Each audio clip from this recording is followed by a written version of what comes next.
and welcome to the podcast. Yes, mate. Thanks for having me. I'm excited to be here. I'm so thrilled that you've travelled down today. Appreciate it. It means the world to me, actually, when people... It's the thought of someone jumping in the car, travelling to my little garden room to record a podcast and put it out there and see if we can help some people to make some changes in their lives.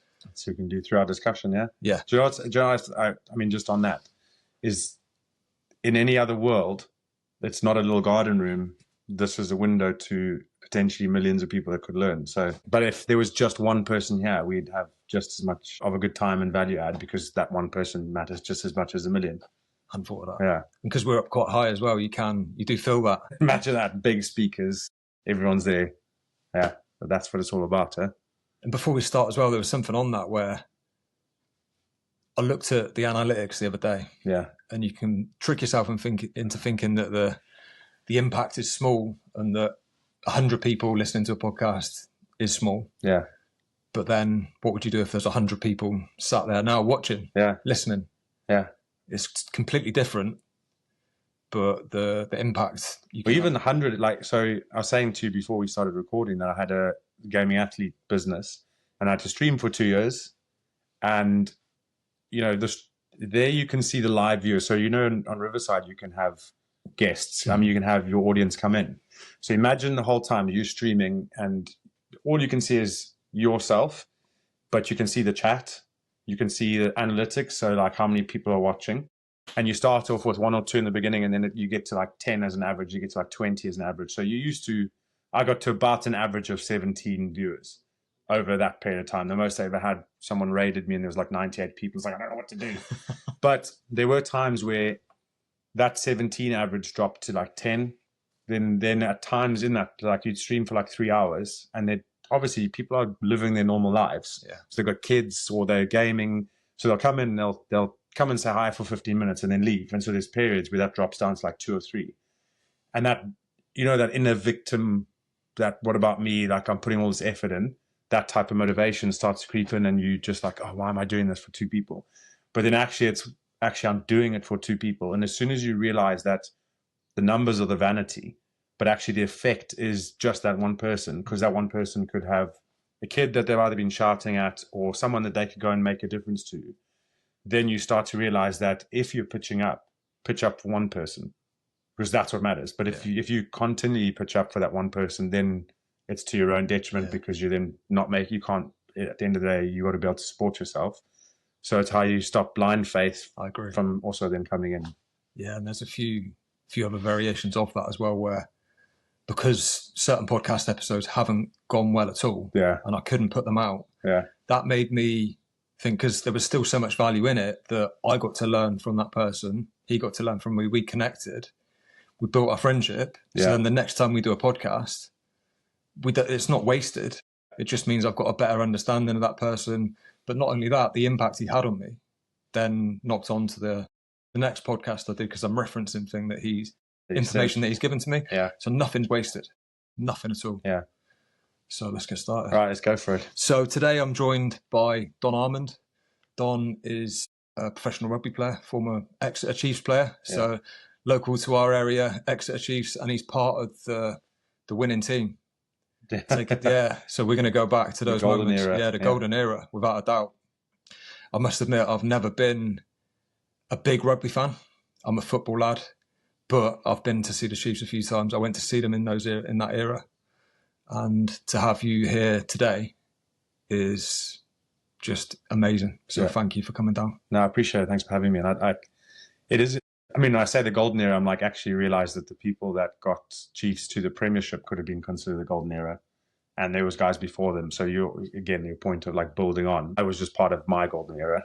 And it was an interesting journey to be on. So I'm excited to be here. I'm excited to share any stories, and also accepting that you're like, it's really good to have you on. It's like the way you put that. I used to be like, oh, it's not, I'm just another person. But you start to realize that when someone else values something in you, you can't take that away from them.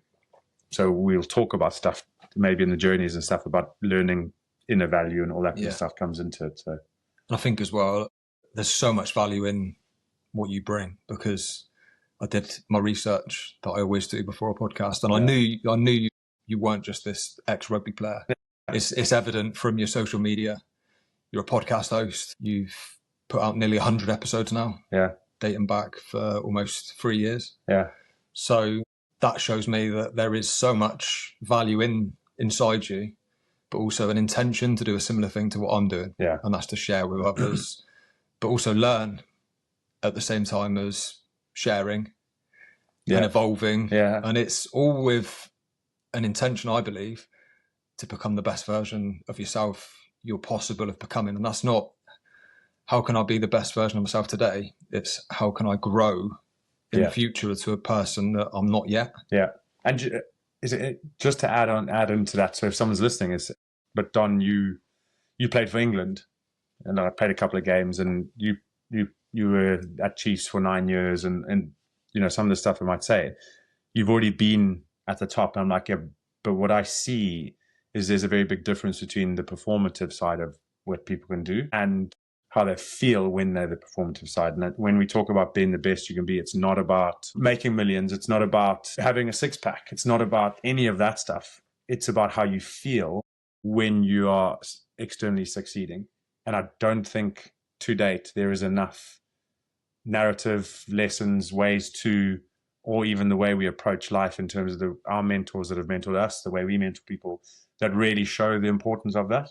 Because the whole problem, you know, if you go into businesses, because I've got a leadership development company, but business has really grown well, the external side of it. But when you look into the individuals, it's always at the cost of them. And so, but it's fine because we're making money. Oh, you must always prioritize the organization over the individual. And it's like, it's backwards thinking. If you had someone, and you should have been hopefully somewhere in your life where they prioritized you, everything else benefits. But for some reason, somewhere along the line, there's a narrative that's taken over that like everything else matters. You'll grow from that. But actually, it's got to be the other way around. So we'll see where we go with it. Yeah, I think there's an equation there somewhere where you multiply different factors to it. So it's fulfillment, alignment, purpose, capability. Yeah. There's all those things merged into one, and it can't just be how much money can I make and how many things can I buy with that. Because if that's all it is, and it doesn't tick any of those other boxes of alignment, purpose, fulfillment, it doesn't matter. It's never going to make you feel that way where something that's far less financially rewarding, but it gives you that feeling where you know you're making a difference, you're helping people. It's what you feel. It's like your soul mission. Yeah, I like that soul mission. That's a big thing. And yeah, they're things that clearly we're both learning. Like I'm 54 podcasting now. Yeah. And how much value do you feel that there is in what you've done with your podcast in relation to what you now know as a human? The story I like is you don't realize the power of stories till afterwards. And I think it's the same way in life. You have to experience things, and then someone shows you a model and you go, that's a powerful model. But if they show you the model first, you go, I don't really get it. And I think there's a lot in that. So the story I always lean on is, you ever heard about, I mean, maybe you've said it before, is the starfish on the beach. You heard that story? No. So there's a beach and there's millions of starfish that are washed up. And there's a guy running and he's getting a starfish and he's throwing it back into the ocean, goes and gets another one. And another bloke comes along and he sees this guy and he goes to me and says, mate, what are you doing? Like, you're not going to save all these starfish. So why are you trying? So the guy looks at him, picks up a starfish, puts it in, he says, save that one. I'll save that one. And it's like, we often will come to a problem. We go, I can't save them all, so I'm not going to do anything. But actually, just saving the individual starfish should inspire someone else to go, oh, I'm not going to save. And then eventually you've got 1 million people picking up one starfish and it's done. So the effect that I've had in terms of the podcast, and we were talking about just some of the analytics behind it, and you go, yeah, I've got 113 followers and in 96 episodes, that's all I've got. I haven't put effort into any of the marketing, the SEO. It's just, we put some stuff out and it's just been on a journey. But actually what I've learned is I'll go to gym and someone there goes, Don, I listened to that episode and it really helped me. And I'm like, okay. So there's a very visceral understanding that person listened to it. They could have been the only person that listened to that episode and it added value to them. And that's what's helped me go, you know, I'm at a point now, I haven't recorded an episode since I was saying like end of November. Yeah. There's nothing in me that goes, I'm not going to ever do it again because it wasn't successful. I don't have 1,000, 2,000, 4,000 followers. I'm just comfortable enough to go, actually, when I want to add value, I'm going to go back and I'm going to record and I'm going to do it this way and that way, and what I've got there is already adding value. It's never going to go away. So that experience of the podcast, the 96 episodes, what you realize is if you can recognize that I'm doing that for me, and as I'm doing it for me, it's going to help someone else in the process, then it makes a lot more like I'm not, what's the word I'm looking for, externally validated to the metrics not growing, because if it's good enough, it will get popular. There's things that I can tweak, but I love that it's out there. And so like I've learned, like again, there were times where I was just, oh, should I be doing this? Or, you know, if you get someone else that's very analytical, they go, you're not growing, this metric's not there, and they can really like derail your progress. But you know what, it's just progress. It doesn't, like everything that I put out there, it's for me. I've learned, someone else has helped out. There's things I look back, I'm like, oh, probably shouldn't have done it that way. Probably shouldn't have said that. And I'll go on an episode and be like, I said that last time. This is my learning. This is the understanding. This is how I've changed. And it was always meant to be a journey of watching the human experience of how to grow a podcast. So there's mistakes. It's not well edited. There's some episodes where you might not be able to watch the whole thing because it's just so badly scripted. But I'm like, cool, there's contrast. So if one day there's millions of people following it, I'll go and look at episode number 50. If you guys are thinking about change and you want to do it, I've shown you the whole pathway of what that looks like. So it's like a catalog, and I do it now where certain people might message for certain reasons. Yeah. Rather than me having to say, this is my advice, it's now, listen to that. Here's an episode that I've done because that certain part of that person's story. Yeah. It's all comes back to resilience and bits like that, but it is a catalog. Yeah. So I look back at your podcast list because I thought I'm going to listen to an episode. Yeah. And as I was scrolling through, there was one which caught my eye, which we had a little exchange of voice notes yesterday, and I thought it was such a cool title, but also a concept. And it was Who You Are When No One's Watching. Yeah. Which I love that. Yeah. So who are you when no one's watching? Well, the whole point of that, if like some people may go and listen to it or don't, is who I am when no one is watching is the same as who I am when everyone's watching. And I think that's where I don't know if you like a built-in bullshit radar. Is like when people are being performative, I can pick it up a lot easier. I won't say anything about it, but it's because there's an energy about it that kind of, it's not a bad intention. It's just we don't feel like we're allowed to. And so my whole journey since maybe transitioning away from rugby and everything is going, how can I get the version of me that I am when everyone is watching, that I can be really proud of, so that it doesn't matter where I go into, it's the same one. And everyone will say, you've got to put a mask on. And there's a whole narrative that I've had to fight because of generally accepted terms. And like, I'm constantly fighting like examples of, as you age, it's harder to be healthy. And it's like, no, your metabolism slows down, maybe like 0.4%. You start to dig into all of these things that people buy into because it's easier to just accept it than it is to actually do something about it. And so for me, it is being worked hard and smart. I think there's both exist on making sure that the little lies that you tell yourself, or the little ways where you say, I'm going to do this and you don't, you realize how much effect those actually have. Huge. So it comes down to like, I'll say this to people and you might understand this, other viewers might not, is if who you are when no one is watching is different to who you are when everyone is watching, what you lack is self-love and self-trust. Because if you said to yourself, you're going to pick up that thing and you walk past and you don't, it doesn't matter. Like no one really cares, but you know you didn't. You know you said you did, and you can't not hide from that. And so the whole point of that episode was, it's like, actually, if you walk past the litter and you don't want to pick it up, just say, I don't want to pick it up, it's okay. Yeah. But if you say you're going to pick it up, understand that every time you don't do it, you're undermining your own word to yourself, which is why in the business world and things is you don't set boundaries. You say you're going to do something, you don't, and you're like, oh, I just want to be a better person, so I'm going to make sure. Actually, all of that's done in the dark. But there's no one that's really shown us how important that is, because it's not a popular narrative. So I agree. Yeah. And it's the little things that become the big things that you don't realize you're doing them. Yeah. But I think part of what you were saying there as well feeds into, say, someone that never does what they say they're going to do, and they're not the same person. I think that can encourage like a lack of willingness to sit in silence and to slow down. Because what happens when you slow down, when you're in that mindset? You face yourself. Yeah, you have to face yourself. Yeah. Which leans into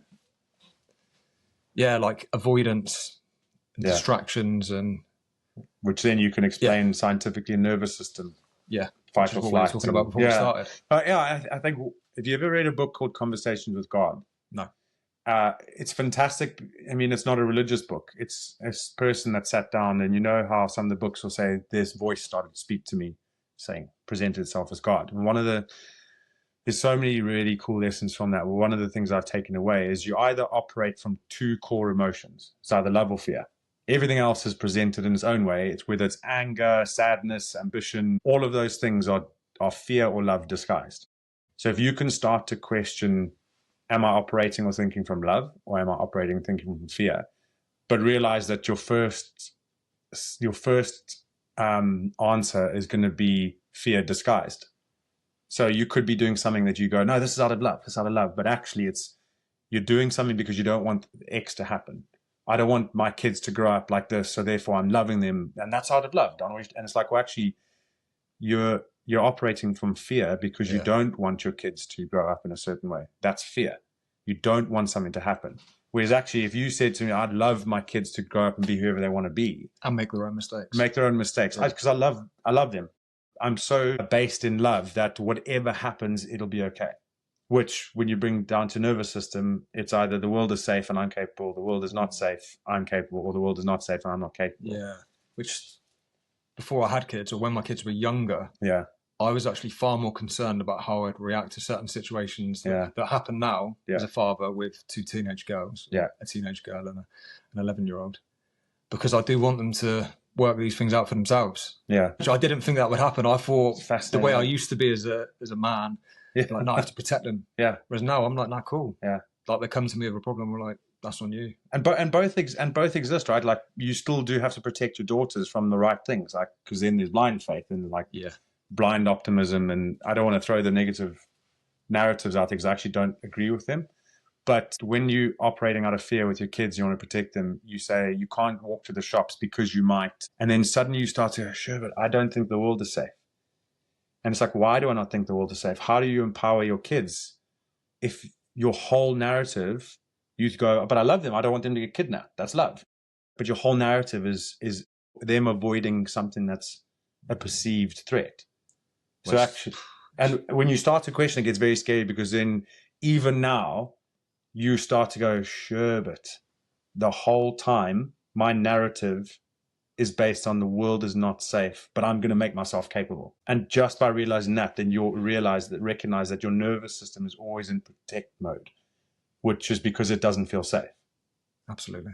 And it's like we can go down a massive rabbit hole, but I think we're going to struggle to stay on track because we're so interested in exploring.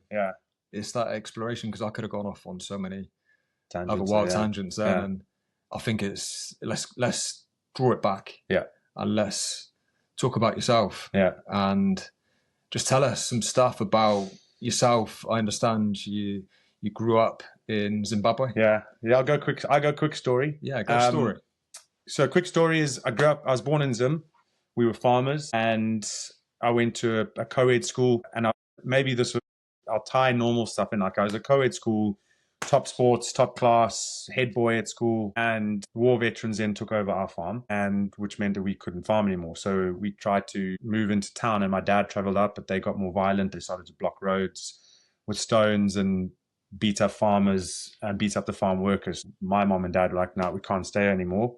We're going to move to South Africa, find a similar climate, farm there, do the same thing. So we moved over, and I remember particularly when we decided to move, it was figure you have a go away party, you start to get excited. I was like, I want to go and ride jet skis and surf and do all these things. So you get excited about it, and you don't realize as a 12-year-old what you're leaving behind.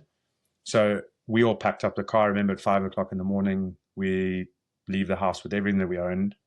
And probably about 10 minutes into the trip, if that, I just remember that my whole family started to cry. So it was me, my sister, my mom and dad. No one said anything, but I think there was just this overwhelming feeling of, shit, that's actually happening. Excuse if you guys don't mind swearing. Of course.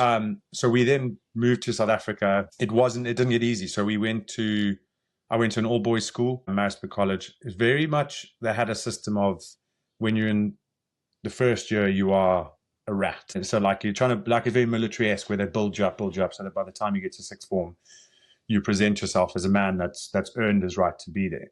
When you, I mean, I know that you looked into psychology and motivation and stuff, you'll see the long-term effects of that are not necessarily where I'd want to lead anyone down. But it was all boys school, so I arrived there not knowing anyone, trying to prove yourself, so belongings becomes a thing. That's where I like rugby became. It was a rugby school, so I played rugby, water polo. At the family life, we had a farm. The farm didn't work out well. They expanded the crops, got hit by disease, didn't have money to help that, so that all went to pot. So we end up then my dad going fertilizer salesman, my mom getting a job. And from then on, I think we moved once a year, like every year on average. Finished school. My mom and dad got divorced when I was 17. So my final year of school, I went to University of Cape Town from there, studied psychology and organizational psychology. I also got a bursary to play rugby there. Very lucky. So Charlie Van Rieenen, it was a Charlie Van Rieenen bursary. He died in like the Bali bombings in 2002. And I think it was 2002. But I was the first recipient of that. So I'm still good friends with the family, but it's all about they were trying to pick people that could represent and carry on his name. So I was very, very fortunate. Otherwise I wouldn't be able to go. Then came over to Exeter Chiefs from England. I played Stormers there for rugby. So my rugby pathway was, we played university rugby. We were very successful when they hadn't been played Stormers, which was representative before international. So it'd be like the equivalent of Chiefs. Come over here, played for Exeter Chiefs, ended up playing for England, a couple of games, but I was part of the, like I said in the beginning, the golden era where we made 6 finals in a row. I think it was even 7. We won in our second final, we won the Premiership. In the 6th final, we won the Premiership and the European, which is a double, which is like you're playing against all the European rugby clubs, like French. It's a big, and Irish and Scottish. It's like a big, big tournament. That was one thing that the club had always wanted to win. That was also during COVID.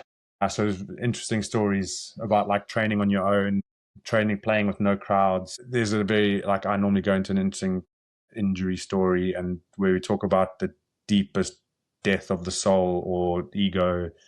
That's where a lot of the learns that I've got come from. Okay. And then so had my family, had my fiance came over with me, my now wife, from South Africa to England.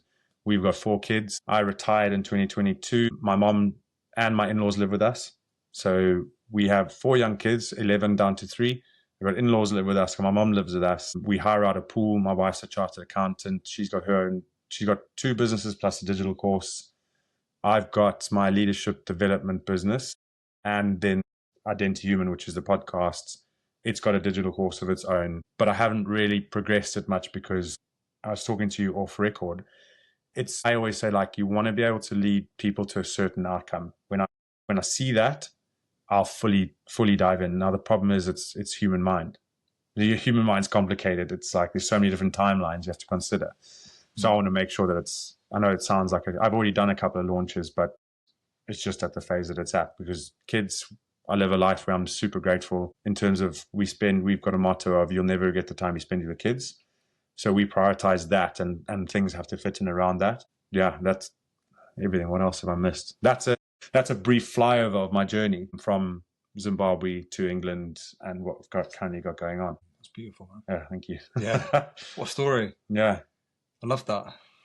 And still going. Wow. Yeah. There's a lot there. There's a lot there to unpack. When you said that you moved every year, was that in a similar area? So you still kept certain friendship groups? Yeah. That you were adapting to a new friendship group, or was it that you were moving? No, it was, yeah. Like we have to really find gratitude, right? It was all in the same area, so I didn't ever have to move schools. I mean, I remember in the end of the first year of the all boys school, because I think coming from co-ed, leaving everything behind, trying to find belonging, and you go into school where, and talk about leadership.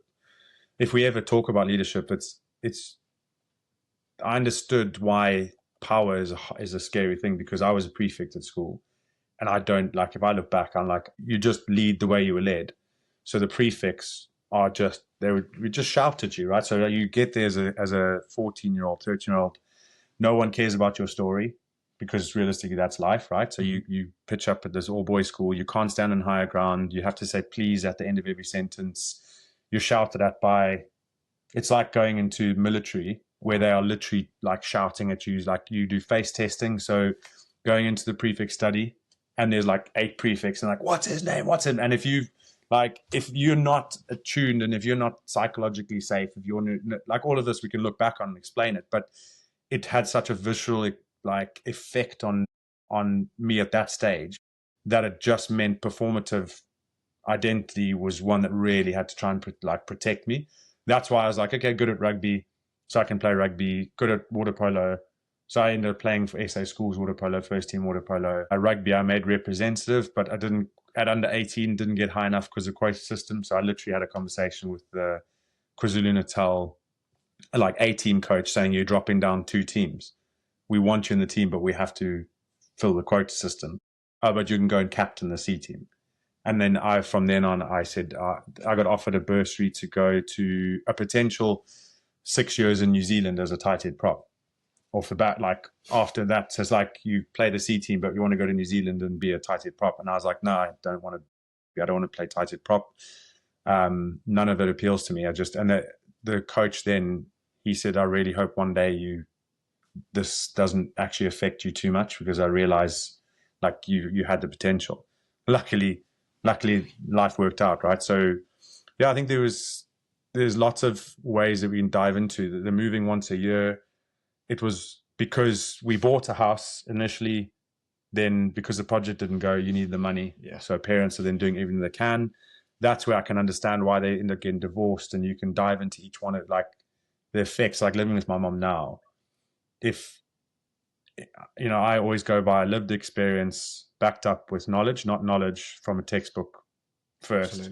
Absolutely. Having my mom live with me and I get to hear some of the stuff that she had to go through, the sacrifices she made, gives me a lot of confidence to be able to go out and help in one-to-one coaching, because I know that a textbook says one thing, but I've actually seen how that affects people in real life. And she was massively affected, the sacrifices that she made, well, that they both made, but my mom particularly, by moving once a year. It was because of rent being too high, and and then we ended up going to university, just down a little bit of a tangent, but going to university, I had to get a student loan, like we all do. And University of Cape Town is quite a prestigious one. My girlfriend was going, my now wife was going there at the time, so I was like, I'd do anything to go there, get a student loan. I remember having phone calls with my mom, because you're walking from res, which is the resident where you stay, with your friends to go and get a pizza pie. Mm-hmm. So it's pizza where they fold it over. It was 200 Rand, I think, at the time. I didn't have the money. So I'd phone my mom, like, Mom, please, can you just transfer 200 Rand? She's like, of course. And you go and live. And then 3 years later, you find out that she didn't have any money, but she was having to put the credit card, and she would do everything. But that being said, student loan was quite high. I think there was like per year, it was like, I don't even remember what amount it was. But when I made it in rugby, you go from University of Cape Town, you play Curry Cup, so you get match fees, which was fine. It was paying the rent. And then you make the Stormer squad. And the Stormer squad at the time, if you make the Super 15 competition, if you're in the squad, you got 30,000 Rand. And in 3 months, I'd paid off my student loan, because my mom was doing the repayments of it. And then it was just, rugby was, at that time, was a massive, massive help for everything that we'd gone through. And then it allowed me to obviously come over here, move my mom over, because she didn't have retirement. When she first came over, she was going to get a job, rent a house and everything. We said, my daughter was 1.5, 2 at the time. And we had not a nanny, but like a nanny. But my wife said, because she likes to work and I was playing rugby, and she said, I always say, like, you need some consistency in relationships. And my wife said, yeah, because I'm scared that you have a nanny and they're such a big part of the kids' lives for like 6 months or a year, and then suddenly they've gone. And so we said, let's ask my mom to retire. She doesn't have to pay anything and just look after the kids, because then you have this consistency of relationships. And looking back, I'm like, that's such a good decision, because I know that my kids, when they get older, will have a deeper sense of confidence and identity, because they've had this consistency of relationships. Even if life changes, those have always been there. And I think that, looking back, it's been such a good done. Yeah. I'm going to reflect something to you. Yeah. So the fact that you, at some point, and now more than ever, Yeah. understand the sacrifices your mum made Yeah. along the way, and the love and gratitude you now feel for that. Yeah. Means that your intention is for your kids Yeah. at a later date, if not now, have the same appreciation for everything you're doing for them. Yeah, in a certain way. Yeah, if we look into The Motive by Patrick Lencioni, is a really good book. You normally only read it if you are interested in leadership, but actually from understanding the psychology of individuals, he talks about reward-based leadership and responsibility-based leadership. Responsibility-based leadership or reward-based is like, now that I'm here, I deserve this. Yeah. Responsibility is, now that I'm here, how can I do even better at serving the people below me? If you are reward-based, that's where victim comes in, because you're like, oh, I've worked so hard and I'm not getting, like, you can see it. You dive into both those at the same time. But with the podcast, like, I've worked so hard and I'm not getting followers. Yeah. That's reward-based. So why are you doing it then? Yeah. Responsibility is like, I've worked hard. How can I have even more effect? It's a much better pull motivation. So I know what you're saying in terms of I would like my kids to be grateful. Yeah. For just grateful, but I don't need them to be grateful for what I'm putting in, because I'm not doing it for reward. I'm doing it because I fully just the part I play, which then you've got that sentence of leadership is the ability to get people to do things without realizing that you help them do it. That for me is the ultimate reward, is that they grow up and even if they're not grateful to me, seeing them succeed. And I think my mom falls in that. She's never asked for recognition, but there are times where you can see that she's had a hard life. Yeah. And we get to talk a lot. And if we ever dive into love, like, I think the world's got a skewed version of love. And when they say, like, love is not kind, like, I've completely experienced why that is. Like, there's been times we've had conversations and she's crying and she's just, leave me alone. I said, I can't leave you alone, because you've lived a life where you escape to protect yourself and you just remove yourself. And actually what you need is, I don't know if you've ever seen Soul. You've seen the movie Soul with your kids, where you start in this other world and it's just super, we're all cool, we're chilled, and you go into Earth to find your purpose. And there's one soul that's never been able to find their purpose, like centuries. They've been back and forth and never been able to keep coming. And then what happens is you eventually go to this nether world where that soul, which was once bright and blue and like full of love, is now looks as like a desert monster. And so there's lots of desert monsters and they're scary. And she ends up becoming a desert monster. But she escapes into the beautiful world before Earth. And so everyone gets scared, and all she needed was someone to work through all the problems she's got and all this grey cloud and say, I'm here for you. And recognize that all those things don't scare me. That was such a good, go and watch it. You'll love it. I love that. Yeah, you'll be like, so powerful. But all she needed was someone to say, like, I completely accept who you are, even though you only see these failures.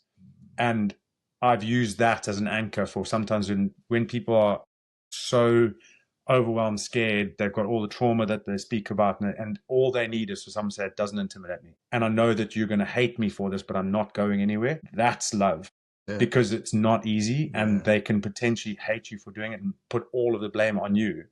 But after a while, they make it feel safe. So I often will chat to my mom about it, whereas I know it's not easy, but in 20 minutes time, and we've done this over and again, 20 minutes time, we'll connect at a deeper level than we have, because you've shown me all of that stuff that scares you, and I'm telling you that it's okay. That's not you. And I think often we don't see that difference because no one ever gives us that chance to. Also, a parent probably finds it hard to accept that their child may actually be able to communicate in that way to them. She's acknowledged that too. She's like, I shouldn't be talking to you. I'm like, I'm here. But that's cool. Anyway. Yeah. That's powerful. And it's crazy to me to be able to, because when you were talking then, not only was I listening intently, but I also went somewhere else in my own head as well, reflecting on me and my past and my relationship with my mum and my dad. And it's crazy to be able to listen and think at the same time. That shows what you're saying was so profound for me, and it activated this trail of thought, which was a beautiful thing. And I love the soul concept. Yeah, it's great. I've been thinking about this a lot recently. Yeah, where I feel like I'm the closest I've ever been to fulfilling that soul mission. Yeah, I'm not there yet. Yeah, but I can feel it, and you get those confirmation emotions, and it's hard to explain what it is other than this overwhelming goosebump feeling. Yeah, where you're like, this is exactly where I'm supposed to be. Yeah. Moving towards that real, that purpose-driven soul mission that I was always sent here to do. Yeah. It's fantastic. It's fantastic to be aware of those. I think I've had this conversation with someone and they didn't, because the first thing you see with Don is he's ex-rugby player. So there's no ways he thinks like this, but I'm like, I use feathers as an awareness point. So I often will be walking with my wife, when it was a new concept to her, and I'm like, oh, did you notice that feather? And she's like, no. And then the next day we'll be walking somewhere and it's this big feather. I'm like, did you notice the feather? She goes, no. I said, isn't it funny that we walk past the same thing and you're completely oblivious to it? And she's like, but how do you see them? I'm like, that's how you create awareness, is it's always there. You just can't see it. So for me, feathers are like that emotion that you feel. Feathers for me are the things that I notice that you're on the right path, and they've come at I'll tell you the wildest story, and I've done it on one of my podcast episodes, is I never knew about feathers as a thing. My mom's she's very feet on the ground, but she also believes in like angels and God and things like that. So she's always, I've sent an angel to surround you with white light, and that's where she gets her purpose from. That's where she gets that faith. And I love how that helps with resilience, is that faith in something certain, which is so uncertain. And I was scrolling Instagram one day and someone was talking about feathers, and I was like, what's this? And they're like, it's the way the angel's talking to you. So because my mom's had these conversations, like, okay, I'm really open to this. Let's see and they're like, feathers are a sign that the angels are talking to you, or there's a message you see. And I'd never come across this before. And I was like, I'm not sure if I believe in that, because we have to experience things first, right? Yeah. And I was like, I'm not sure if that's for me. I can see it and it's for people, but that's not for me. And the next day because I went through a phase for 2 years of like daily ice bathing. I got into the ice bath next day and then dipped my head, come down and taking a breath. And literally, as I'm calming down, this feather just floats like this right next to the ice bath and lands there. And I was like, sometimes you just can't deny that timing is... What's the bottom word on that page? Yeah, synchronicity. Yeah. So I've still got that feather now wrapped in a thing hanging on my wall. Because it's a reminder, like sometimes you can doubt that. Recently. Yeah, it's crazy. So many of these moments recently. So there was a girl that I was reflecting to, who's going through some stuff, and she was like, I feel just horrendous. Yeah. And my reflection to her, which came spontaneously, and it's not something I'd thought about ever, was that a caterpillar becomes slightly deformed moments before they transition and evolve into a butterfly. 2 hours later, I'm reading a book, Eckhart Tolle, and the second page, that exact wording is on the page. I'm reading it 2 hours after. I'm just like, wow, that was... But there's been so many of these moments recently, and it shows me. So I take those synchronicities as confirmation that whatever it is that my thoughts are involved with, it's the right path. It's the right path. Yeah. So carry on. Us will keep showing you. Yeah. But also, on the flip side, I now take minor irritations that aren't bad. Yeah. They're just things like, why did that happen? Yeah. As the opposite. Like whatever it is you're doing, you're thinking, whatever you're planning, whatever it is you're tolerating. You're on the wrong path. You're on the wrong path. Yeah, you need to adjust something. Yeah. And us will keep showing you until you adjust it. That's like, it's the metaphor of the feathers, right? So everything, whatever it is, whether it's feathers, irritations, synchronicities, they're all, that's the awareness that you're either going right or wrong. And as long as they are what you think they are, so like your irritations are your way of saying you're not on the right path, and you listen to it, eventually you get to where you're meant to. That's lovely. So I'm just going to give one final little story, because it's actually the biggest version of that I've ever had. And it happened last night after we exchanged a few voice notes of me out for my run. So last week I went to meet 3 of my friends for a game of paddle. On the way to the paddle game, I said, has anyone heard from Jamie recently? Because we get on to see him in Perranporth like once a year. But we hadn't seen him for like 2 years. One of my best friends from school. And he lives down there. And my other friend said, he's actually up in Torbay at the moment. He's working up here. So that was like the end of that. I then got out for this run last night, and I decided, because it was a beautiful sunny evening, I thought I'm going to go for a run to the end of the breakwater, which is like the most special place in Brixton. Yeah. There's a lighthouse at the end of it. You can see out to sea. And we all used to go down there as kids, including me and Jamie. We'd go down there like in the early hours of the evening and just sit at the end of the breakwater, just doing nothing. And so I run to the end of the breakwater and I get about 3/4 of the way to the end. And I think, shall I run to the end or shall I just turn back and go? But then your message, who you are when no one's watching, I thought, no, get to the end of the breakwater. So I run to the end of the breakwater and the sunset was so beautiful that I thought I'm just going to stand for a few seconds and just stare at the sea. A bike rides past me and stops 2 meters to my right. And I notice there's a lad riding a bike and he stops to look at the same sunset. So only because we had both stopped at that moment, we both turn and look at each other to nod and acknowledge that we were both in that same moment. I then turn around and start to like jog back. The lad turns and starts pushing his bike. We have a second glance at each other and this facial recognition, it was Jamie. Yeah, I was hoping that that's where it was going, and I was like, crazy. "There's no ways that that's Jamie." And we just burst out laughing. Instantly took my headphones off, hugged, and we sat at the end of the breakwater for about an hour and a half. Run was over. That was it. It's like my best friend for the whole of my school years. So good. And we were like, everyone used to say we're like brothers because we looked the same. He just went on this different path because we would go surfing all the time together. He loved it all so much that he moved to Perranporth so that he could just surf all the time. So to catch up with him last night, but it was in the way that we caught up where we're both meant to be pivotal moment where he's had some stuff going on. I've had some stuff going on. So we both equally shared and reflected back to each other. And then we arranged to catch up again properly on Thursday. So it's beautiful. Yeah, that's amazing. Like, and then, you know, there's still going to be people that go, "Oh, that's just coincidence." But the more you see life and the more you experience, the more you realize that it could be coincidence, but life will work out. It can't if you just keep going with it. And the reason why I know it was such a message was that my trail had thought yesterday had changed. Yeah. And I saw this other option present itself. Yeah. And I put my whole energy into that yesterday for the whole day. Yeah. Sat on it, thought I'm going to go for this run to clear my head and make sure that it's the right thing. Sign. Yeah. There's your sign. What? Yeah. Yeah. I love that. Man, I think that's an incredible story because we don't talk about that kind of stuff enough because there's always someone that go, that's this. And then you go, the logic makes sense. But life is not logical. Life is logic and art, or science and art together. Even Einstein, I like quote him. I know I may be misquoting him, but he was a big fan of imagination. Even though he was one of the world's best scientists, he said you'll find out new stuff in imagination. You'll just reaffirm it in science. I know I'm massively sub-quoting and there's no depth to it.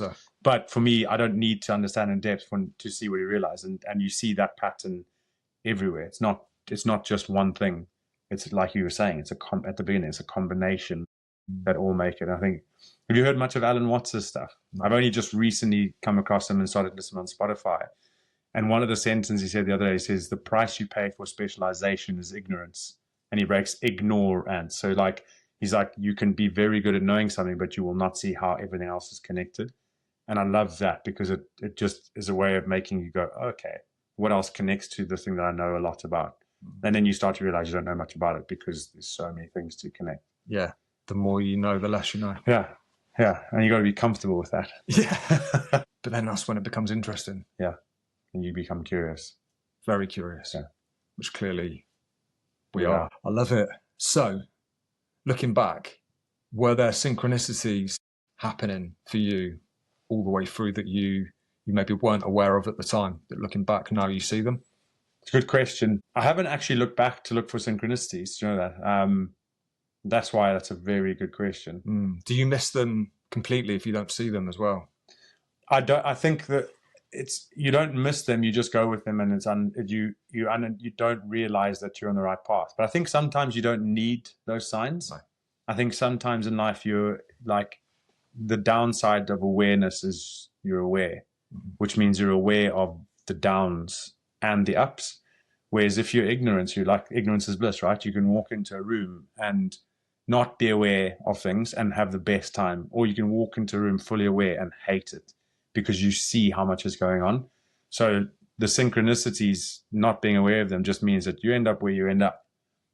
but you may miss some of the beauty of the journey at the same time. And I think being aware of it, and you start to be aware of the synchronicities, it's like when you see it, you're acknowledging it, you're being in the moment, and it's a lot more satisfying.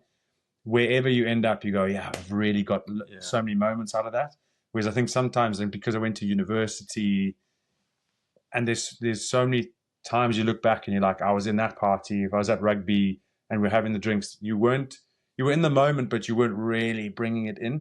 Whereas when you're aware, I will actively sometimes my kids be playing on the floor and I'll be like, I'm taking this moment in because I've learned that it's more visceral when it's intentional. And I think there's a lot of unintentional stuff where you like, if it's a big moment and a big memory, it'll be one thing and you'll just enjoy it as it is. Whereas now you can look at a sunset or a sunrise, especially here, it's like phenomenal. And that sunset can mean so much, but you could pass that road every single day and never really enjoy how much it can be. Yeah. So to answer your original question, the synchronicities, I mean, if I look back, you can always say, like, if I had stayed in Zim, where would life have ended up? I don't know. I'd love to have stayed and grown up there because that was home. That's where it'll always be home. Inner child and all that kind of stuff that's such a good foundation. But then I wouldn't have what I've got now. And so parents moving, getting divorced, moving over to rugby, getting to over here to then start sit on this podcast, which then sparks something in you to go and make a difference. That's the human experience. It's all about you, but it's not about you at all. And I think one of the things I've started to realize is, have you ever gone on a call with someone and they go, one of the wisest things you can do is realize that you're not here to save the day and you're not here to be here. And what they don't realize is they're going, you're not important. So just be okay with chilling out and just living life. And it's almost a way of degrading hope, because what they don't recognize is that that's the principle of two truths exist at the same time. You're a superhero, but there's such a vastness that you're connected to that it's not all on you. Whereas actually the part that you can play is massive. And if you don't play it, that's okay, because the world will still go where it's going to go, but it'll just go quicker if you play a part. And I think there's that dichotomy, duality of going, don't ever not think that you're a superhero, that you don't matter. But also, once you do realize you're a superhero and you do matter, don't think that it's all about you. Because I think that's what they've been trying to unwind when they say, you're not a superhero, you're not going to save the day. Because then some people make it all about them. But actually, they're dirty in the waters a bit. It's powerful. Yeah. But the more you believe that you are capable, yeah, you play bigger. The bigger you are. Yeah. Because then you look within and you see a universe. Yeah. That's actually like in there. Yeah. It's crazy. And how connected we all are. And yeah. Like I think we're currently living the downside of someone saying don't be important. And that's why people are struggling. That's why there's such a big mental health focus, because everyone goes, well, okay, if I'm not important, I'm just going to go. And I go, if you and me sit here and like, we could have these big brands, right? We could have meaningful effect, but because we go, but I'm not that important.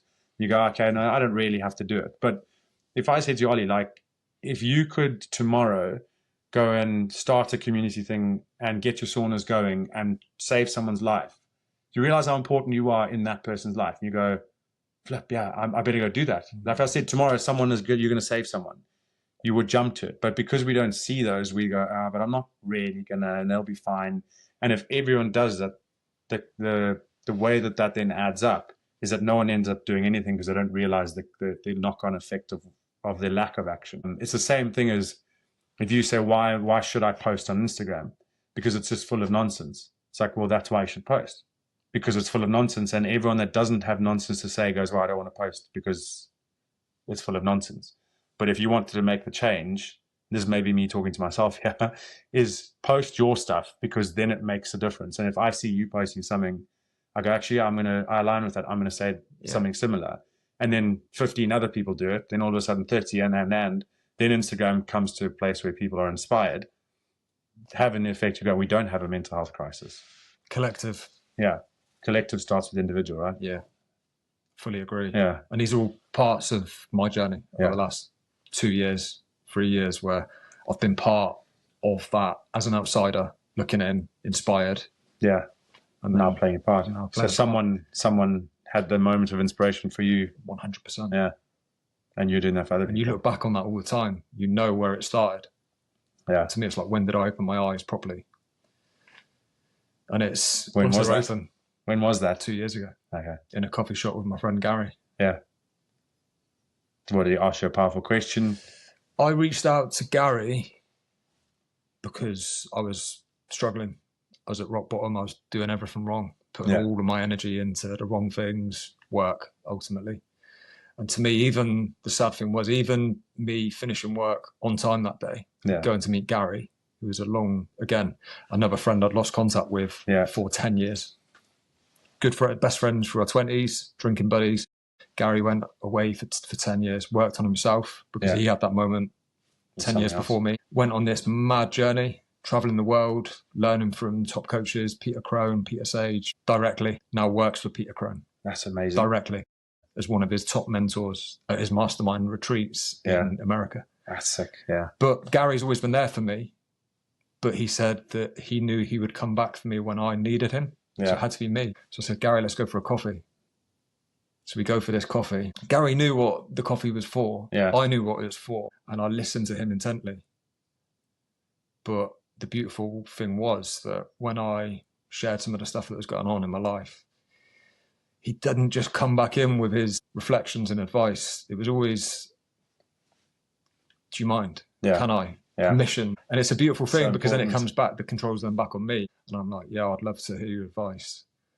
And he said the most simple things, but they landed at the exact moment they needed to land. But the sad thing was that, come back to what I was saying, by me finishing on time, in my head, that coffee had cost me 4 hours overtime. Yeah. Because we're working on important jobs. And that's the kind of mentality I was in, that time is money. I was going to work at 5 a.m, coming back at 8, 9 o'clock every day for many years, because I was so driven to providing. Yeah, you're a good human being, right? Yeah, and it's because of the skills that I had in the role that I was doing. It always felt like the job I had to do was so important that the other stuff that I want to do, be present as a father, it's convincing yourself that you got another opportunity to do that at a later date. Yeah. Luckily, I caught it.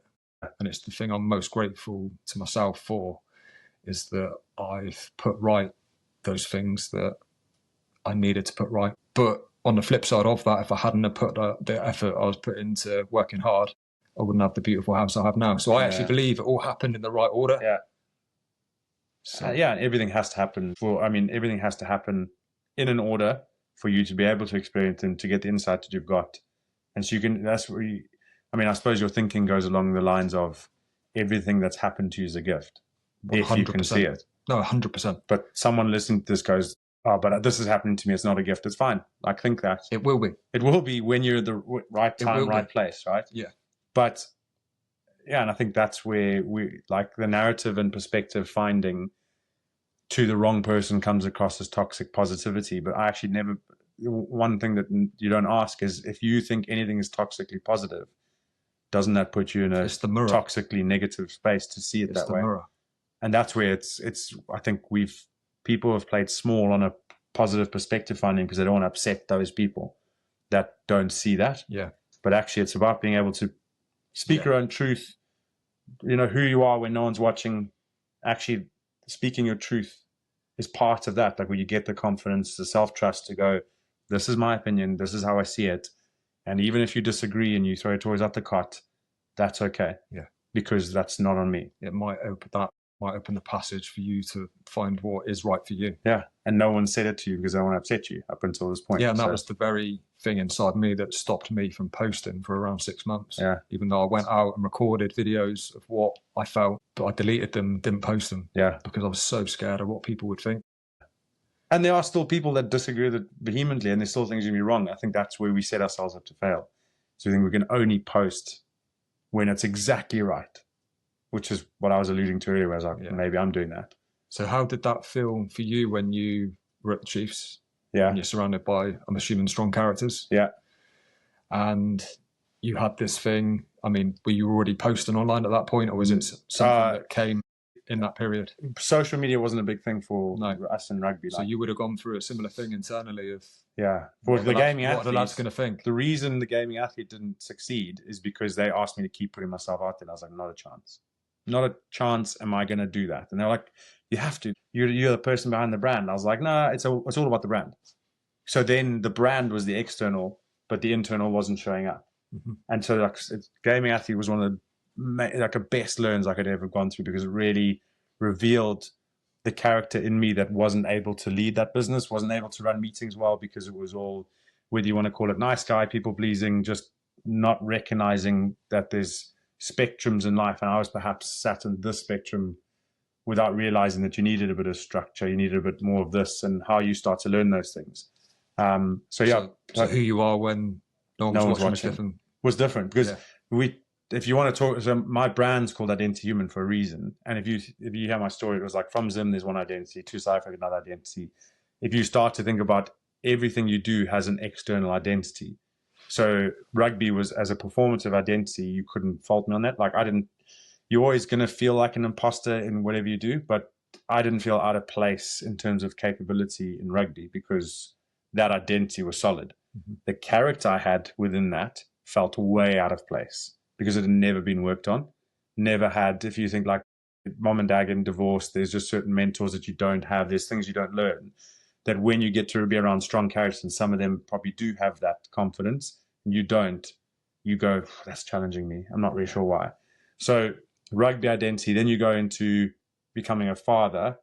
That father identity is no one's ever taught you in like an intentional awareness points around that. That's then something you have to learn on the go. So you lacking the confidence on that. Then I went into business. There's no business identity. There was only thing that went into business was who I was when no one was watching. And because that had never been worked on, what I took into business was there were some really great bits, like the excitement. You could sit on a meeting with me for 2 hours and you'd be like, that's the best meeting I've ever had. What progress have we made? No. But we loved the meeting. Yeah. So there were still elements that I recognized that were really good, but there was so much missing, because who I was didn't have all the parts that had been focused on. Because I feel like those meetings were lacking that, what are we getting from this in the short term, but in the long term, they were long useful. Term, they would have been so, like, if you look at some of my YouTube videos, I think they're still up. Like, if I went back into it today, I'm hoping, I'd like to think that they would succeed, because I've naturally got what I think a lot of people are missing in terms of like the ability to inspire around a vision. Genuinely excites me. Like, you can't fault me. Like, if I started to talk about Identity Human and the gaming athlete, that, like, when I start to get talking, there's no denying. But if you ask me about the action sake, I'm like, oh, I need someone else to do that. And that's where the faults were in the meeting, is like, it'll be like, guys, we started the gaming athlete, for example, we'll get into it very briefly. It was meant to just be compression socks for gamers, because in lockdown, I sat at a desk and I was like, I need something else. Like, I want to start a business. I want to do something. And I just got this, like, it was like socks, do socks. So I was doing compression socks. And in the there was one meeting where we were like, okay, so it's compression socks. And because where's this going to end up? I was like, we're going to do a brand. So compression socks, blue light glasses, caps, shirts, hoodies. I've even still got these unique designs of a hoodie specifically made for gamers I've never been able to make come to life, because they're so technical that I couldn't find the right people because I didn't have the budget. But we went from doing compression socks to all of that, and then trying to sell it as an e-commerce. If I look back at that moment back then, I would have been like, I failed the business. But I look back now, I'm like, geez, I got a lot started off not knowing much. So I was selling compression socks. I found custom ones that were my own brand that were getting sold. I had custom blue light glasses that I'd sourced from not Temu, but Alibaba. Well tested, like really cool caps. I got custom caps. I'd had my own T-shirts, my own hoodies. I'd had a kids range. All of that was off such a small budget. We had a custom built website. It was wicked. I've still got it. It's amazing. Like, if I was to sell that to someone, it'd probably, like, I got someone to try and price up creating a website.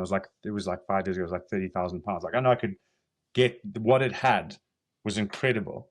And it was built on like zero budget because of the way I structured deals and things like that. So that in itself for me is like, oh, I did well. because, and I only ever went to like one event, and the brand was so cool that people would come up and be like, what is this? I just love the brand, which is what I always wanted, the feeling that it gave. Yeah. Then the functionality could come afterwards. But it was more holding people to account, leading it well, making sure we're taking the right actions, being smart around the enterprising side of it that I hadn't ever learned, taught from, or didn't have naturally. And so it was very interesting learns. So I went and bought the leadership development off the business off the back of it, because I was like, if I don't know how to run a business, I need to buy a business that teaches people how to do it, more because I want to see what they teach. And I'm willing to pay a cost for that. And then I can go into lots of different businesses and see what they do, learn from their mistakes, and then maybe in 5 years' time, come back to building something like that. Yeah. So Wow. it was a bit of a journey there. And that's where Identity Human is bred from, it was like the core essence of a gaming athlete, because they were like, you should start a podcast. All the people followed me like, start a podcast, because when you talk, we learn so much. I'm like, yeah, but I don't want to do a podcast about gaming, because I don't really identify as a gamer in comparison to the guys that are gaming 24/7 and other people I was trying to help. So actually, I'm not interested in talking in depth about 16 different games. Like, actually, like, nothing in me wants to go and play that game. I had my game, like, it's called League of Legends, that I like playing, and we played Phasmophobia and things like that, but I couldn't picture doing a podcast on it. So I actually wanted to go with like a Joe Rogan type podcast, where it's just me talking about what I was interested in. Call it Identity Human, because it's at its core, it's just about, let's get you on. It could be resilience, it could just be stories, it could be teaching. The kid could listen to it and enjoy it. And then that's where Identity Human is now sitting. It's a brand at the moment. I'm like, I want to make sure I don't rush it like I did the gaming athlete, and make sure that I really understand its identity before it gets going. It all makes perfect sense. It's almost like you've developed 3 working parts, and now they will all come together. Yeah. Do you feel like there's a missing component somewhere? There's a missing component. So, I mean, my current plan is taking the leadership business, putting it under the same brand as Identity Human, so that it's one thing, because then it's one voice, one narrative, and then I can map out the customer journey properly. But the one thing that's still missing is still just within me. And I'm waiting for that to be visceral enough, because when I really steam ahead forward, I understand that, if you want to see people that lead well, they lead with certainty through uncertainty. And they don't create certainty in the steps. They create certainty within themselves. And people trust them so much that if I say to you, we're going to do this today, and then tomorrow I say, actually, guys, we're going to do this, you don't even go, why? You go, yeah, cool, I trust you. I think that's where, if you talk about leadership development businesses and people that are trying to help, like, character, what you do in the dark is so important, but no one ever deals into that. So the missing part is just making sure that there is as whole as it can be. Is that timing? Timing, yeah. And I've come to, with priorities, timing of life, like kids growing up, all these kind of things. Yeah. When I go, I go. Yeah. It's not now. And it's almost if I'm revving at 3,000 revs because I'm going, but if I'm waiting for the time I can go to 7,000. Yeah. And it won't go to 9 into the red. 7,000 will just be a maximum. Yeah, I get it. I'm good. I get that. Yeah. I can see you resonating because you're doing the same. I get that. Yeah. Yeah. But that's where, like, sometimes for me, it's like, how do I fill my time now? Yeah. Because I don't want to dip. Yeah. But I also don't want to waste time. So it's, what can I purposely do now that's actually going to benefit the project when I do go? Yeah. It doesn't matter who I'm talking to. It always, how can you work on yourself? And I know, and it's not. That's it. Yeah, but it's not. I don't always think it's necessarily reading more books. It's how are you doing the cognitive and the experience? Like, what else are you doing outside of what you're currently focusing on that's going to give you a dot connecting experience? So, like, what else are you challenging yourself with? Mm-hmm. What else are you learning? Who are you talking to that you disagree with? Nice. Like, what are you learning that you whenever you say it's like, no, I completely disagree with it, go into that. Mm-hmm. Because I feel like when you get going, you're going to attract those people. If you can't relate to them, they're going to distract you a lot more. Yeah. So that whole thing of who you are when no one's watching is more important than who you are when you're watching. Is if you can, and so if you're listening to this, if you start off with who you are when no one is watching better and lower level in terms of your performance than who you are when everyone is watching, then what happens, that performance gap is where I think you fall short in the long run. So my whole principle is work so hard on who you are when no one is watching that you will never find yourself short when everyone is watching. And that means being aware that there's trolls that you don't like, being aware that there's people that you clash with and they trigger you. Dive into those, because those characters are going to come for you when you're trying to succeed. Yeah. And if you show cracks then, that's where you will lose the trust of people following you, because, and you've seen, I don't know if you've seen other people's journeys, they build their brand, they're great, but suddenly someone disagrees with them and it triggers them. They put posts out about it and you just go, I don't like that. I don't like the fact he's doing that anymore. I agree. That's what you're prepping for. Was there any difference in the tone and the nature of our conversation before we press record after? No, we wanted to press record because we're like, let's just get this on. Yeah. So, and I agree with, especially that last bit. Yeah. And there's some people that I've observed do that exact thing. Yeah. And the energy's gone on creating these videos to come back at the troll that's made this allegation. And I sent him a message saying, my advice, for what it's worth, would be don't give it any time. Just do nothing, say nothing. Just be you, just go with you. And those that need to know will know. There's a difference in a troll and someone that genuinely needs. It's people challenging your character. Yeah. So I feel the difference between disagreeing with something you've said to challenging who you are. Yeah. And what your intentions are. And it's always if you feel challenged in your character though, then even then the work's not to come back at them. The work's like, why does that challenge me? Yeah. Because you're giving away your power. Am I telling the truth to myself? Yeah.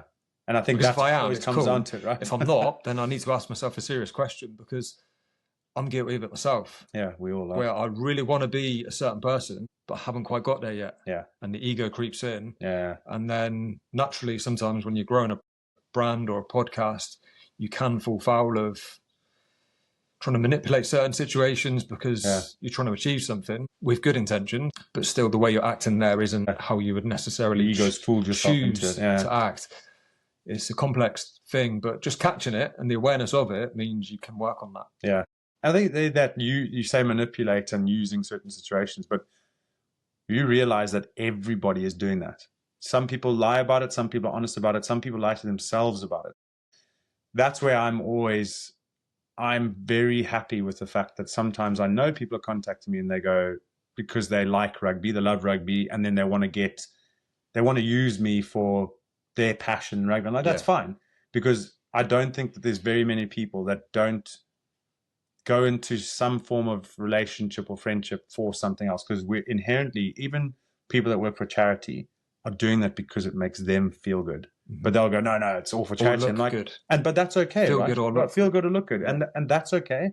Because it's still positive. It's still positive. Yeah. So and if you get something out of it and someone else does, then so what if your intentions are selfish? Selfish is good because it makes people do things. Like the story that I've got. So true. Yeah, and the story I got from it, and it's, you never see two sides of an argument on Instagram or social media. You always go, oh, that's a good argument. Then you go, okay, I'm not going to do that anymore.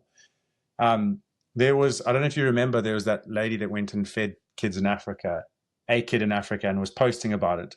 And you go and read posts, any YouTube video where someone's doing something good for, say, a homeless person. And I get like there's certain things where it's using and it's terrible. But on the whole, I love seeing videos where someone is going, this is how I made a difference to this person because it made a difference. Then you see all the comments like, you shouldn't be putting this on social media. This is so wrong. And I'm like, hold on. So we're okay with someone putting war videos and killing on and spreading that message, but we're not okay with putting things that are good on. And I said, with the original example of a lady going and feeding a kid in Africa and putting on social media, everyone's like, why are you putting on social media? That's so, like, I don't know what the word virtue signaling or whatever it else, significance it's all about. And I'm like, of course it is. But that kid's been fed. And because that kid's been fed and someone else liked her post, that someone else is going to go and feed another kid. And it's created this other ripple effect that when you disagree with her intentions, you're actually negating the effect of those. And actually, if anyone in human experience, first thing we have to accept is the only time you ever do something, unless it's for your kids or for like a very, very close relationship, you're doing it for yourself. It's inherently selfish. We just go, no, I'm not selfish. I'm doing it for someone else. But actually, there's very few things that you would do in a completely unselfish manner. Even like, would you go and sign up to army to go and fight? No. You wouldn't. Not out of But choice. only the guys that do. Yeah, only not out of choice. So I always think we try and be morally correct all the time. But humans, if you've got behaviorism and then you've got, I don't know, modern day awareness, you can't say we're not animals. We are. We just have the meta thinking on top of that to not do the animalistic things. But by recognizing that, you realize that everyone has animalistic tendencies in them. And so that by recognizing that you should be more forgiving, you should be more understanding, but that doesn't mean that we're accepting and we don't try and move further and further away from those animalistic tendencies. So yeah, I'm not sure where I'm taking that conversation. No, but I agree. And I feel like anything like that, yeah, they're like muscles that you can train. Yeah, good to know. Because initially it's like, I'm going to force myself to do something good or kind, or take that option that's against how I feel because I'm not getting anything from it. Yeah. Which is probably different to how I used to operate. Yeah. Whereas now, the first time I do that in a new scenario, there might be a bit of force there. Yeah. But then once I do it and get that feeling of, I feel really good about that. Again, I feel good. Yeah, here we go. About doing that for that person or that thing. Yeah. The second time, it's easier and it comes from a different place, a different intention, where it gets stronger each time. And whether that's because I know I'm going to feel good. Yeah.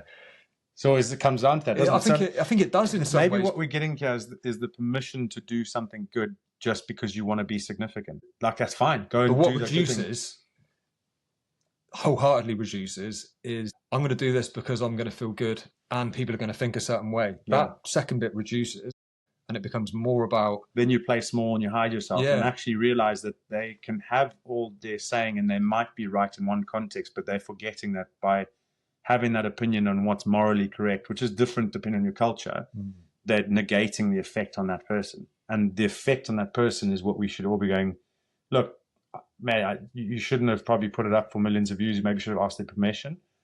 But does that person now live in a better place or have a better feeling than they did before? Yeah. Yeah. So then let's try and encourage more of those and then tweak that rather than discourage any of it because it shouldn't be on social media. It shouldn't be publicized. Whereas if humans we fill our thoughts, we do. Why should Instagram or social media only be bad things because we want to be virtually and morally correct? And it's almost like how we give everyone permission to do good things is, let's just sit back and hold your judgment. If you see something completely offsides, like there are some examples where someone's trying to do something good, but they completely are doing it about themselves. That's where we aim it at. And that's obvious to see. And it's very obvious to see. But yeah. I agree. So I think let's finish this podcast and do another one. But I wanted to finish on a slightly different take on who you are when no one's watching. And it's the Kato principle. So a good friend of mine, Rohan, who's come on the podcast, beautiful song. Great name. Yeah, he's doing beautiful things. Yeah. He's part of the Mission Planet. They travel all over the world, saving stray animals, spreading the awareness of the agencies that are out there that are trying to do that work, and they're making a big, big difference.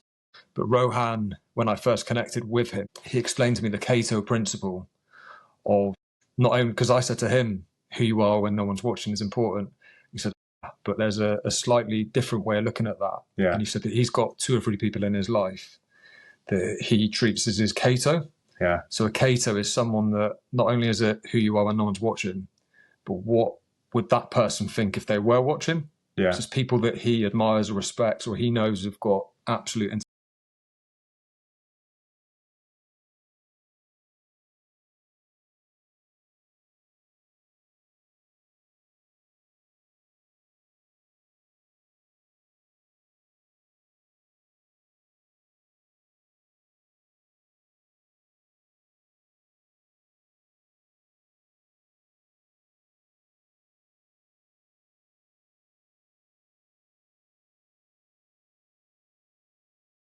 whether someone's watching or not. Yeah. So therefore I trust that that person acts with that absolute integrity. So if he was watching me now, what would he think if I didn't run to the end of the breakwater? Yeah. Because I know he would. Here we go. Maybe I'm going to place that into that's layer 2. Layer 3 is actually, how do we get to a point where the person watching is you? it should matter just to you. Yeah. Because why I'm probably sitting uneasy with that is because by adding somebody else, you're adding a judgment of someone else's standard. And if they weren't there, does that mean that you wouldn't do that anymore? Whereas actually what we really want to do is like, if you're on a desert island, nobody's watching. That version there, that's the true you.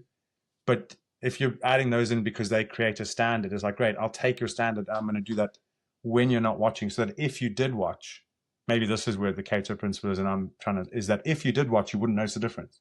I like it. So I'm doing it at that standard, but that standard is my standard, not yours, that I'm trying to live up to. That standard is my standard. You can come and look, I'm great. Instead of maybe if the one downside is I'm only doing it at that standard because I think it's their standard, because then it still doesn't question your own one. And for me, it's like what we really get to know is what is your standard? Because if you are used to being performative, then that one there creates a performative layer. And that's probably what I picked up on is like, yeah, are you only performing at that level because you admire theirs and you're trying to get to it, but it's not really yours? What we want to do is like find your level of like what you really at your core want to perform at, and don't live that according to what anyone else thinks. Some people, if you understand like personalities, biologies, genes, upbringing, all that kind of stuff, some people want a very high standard. And standard is the word. Yeah. Yeah. And they live a life being told not to live up to that. So then they try and reduce that, but it's never going to go away. So how can you build your life that you find that standard? Some people don't want to, that's not their thing. It's not their gift. Like my profiling that I do is about like, what's your gift? Some people have this ambitious gift. That's their role in the world. Like nature has so many different parts that connect to it, that's why it evolves and stays balanced. So if you take that principle and you put it into humans, the way that we meant to think, some are meant to evolve and grow, some are meant to stabilize the world. Because if you only had one, then you'd only ever evolve and grow and you'd fall off a cliff and die. And if you only ever stabilized, you'd never. So actually humans, nature, if we're zooming out, is you've got all of this playing and you're that personality or that one, or you're a mix. And so therefore the speed of it goes at a good average, the growth goes at a good average. And it's so you'll see like take wokeism versus left versus right. It's huge. Left comes in, changes things up. Right comes and goes, whoop, no. But there's a new medium that they go, we're more accepting, but we're going to, and right now I think we're going to go back to find the balance. Yeah. Because it got too much. So now you'll see the more traditionalists come in and they'll raise the level a bit, but it'll go back down to a happy medium for however many years. And then suddenly something else will come in and spike it up. And so there's the trends there. Yeah. So from that, going back to the Kato principle, I see it potentially as a 4-layer system. Yeah. Nice. Where you don't act in the way that you want to act when no one's watching. The second phase is you have a coach that coaches you. So then you act in the way that your coach is asking you to act, which is somewhere near to your standard. You then take the coach away, but you're now acting in a way that you want to act if your coach was watching, your Kato. And then the 4th layer, it's on you. Yeah. You act with your highest standards for you because you're watching yourself as the observer. Yeah. Yeah. And you've taken away the coach and the need for the coach to think a certain way.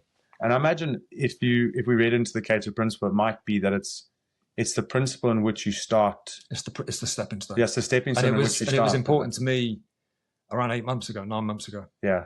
Which is when I was talking about this. And that was a big part of my journey. Yeah. And that's where the use is. We want to acknowledge that like there's layers, but actually don't discredit. If you didn't have the thought of someone else watching you, you wouldn't have risen, because if you had that in you already, you may already have lived to that standard. So sometimes I used that Kato principle when I was out running initially, when I was just starting to get back out and pushing myself running. And I remember it was a really tough run, and I sent a video to Rohan. Yeah. We were talking about it, and I was like, I'm out running. And that was important to me, because that built my stamina, resilience, capability. See, maybe I won't go back on it. And maybe I acknowledge that, like, when I was talking about not having that around, because you can see how logically you want to do that just for yourself. But actually, human connection is so important that the Kato principle bulletproofs that you acknowledge that I'm doing this just for me and my standard, but I need Kato, I need Rohan to be my invisible watchers because I'm trying to grow to that and I'm not quite there, and that's why I haven't been in the first place. And that's where it becomes super powerful. That's really good, actually. Yeah, man. I'm glad we worked through that one. Mate, thanks for your time. No worries.